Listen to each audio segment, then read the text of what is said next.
ہمیں سعید بن عامر اشعثی نے حدیث سنائی، کہا ہمیں سفیان بن عیینہ نے حدیث سنائی، انہوں نے مطرف اور عبد الملک ابن ابجر سے، انہوں نے شعبی سے روایت کی، کہا میں نے مغیرہ بن شعبہ رضی اللہ عنہ سے انشاءاللہ رسول اللہ صلی اللہ علیہ وسلم سے بیان کردہ روایت کے طور پر سنا۔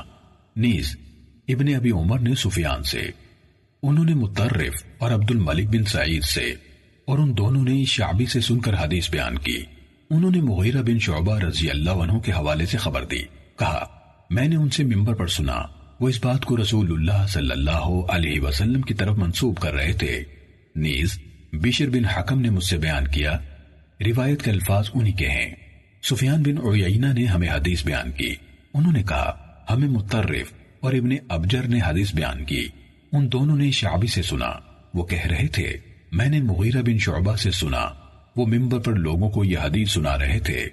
سفیان نے کہا ان دونوں استادوں میں سے ایک میرا خیال ہے ابن ابجر نے اس روایت کو مرفوعاً، یعنی جسے صحابی نے رسول اللہ سے سنا ہو، بیان کیا۔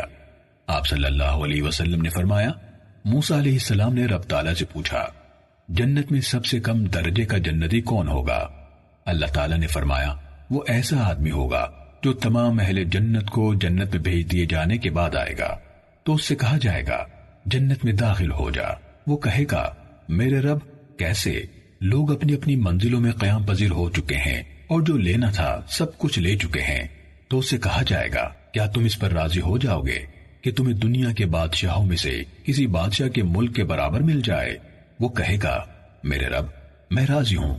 اللہ فرمائے گا وہ ملک تمہارا ہوا، پھر اتنا اور پھر اتنا اور پھر اتنا اور پھر اتنا اور پھر اتنا اور، پانچویں بار وہ آدمی بے اختیار کہے گا میرے رب میں راضی ہو گیا۔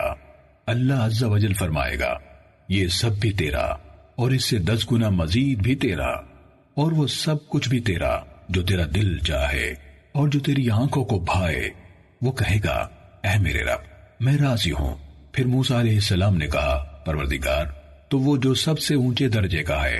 اللہ تعالیٰ نے فرمایا یہی لوگ ہیں جو میری مراد ہیں، ان کی عزت و کرامت کو میں نے اپنے ہاتھوں سے کاشت کیا اور اس پر مہر لگا دی، جس کے لیے چاہا محفوظ کر لیا۔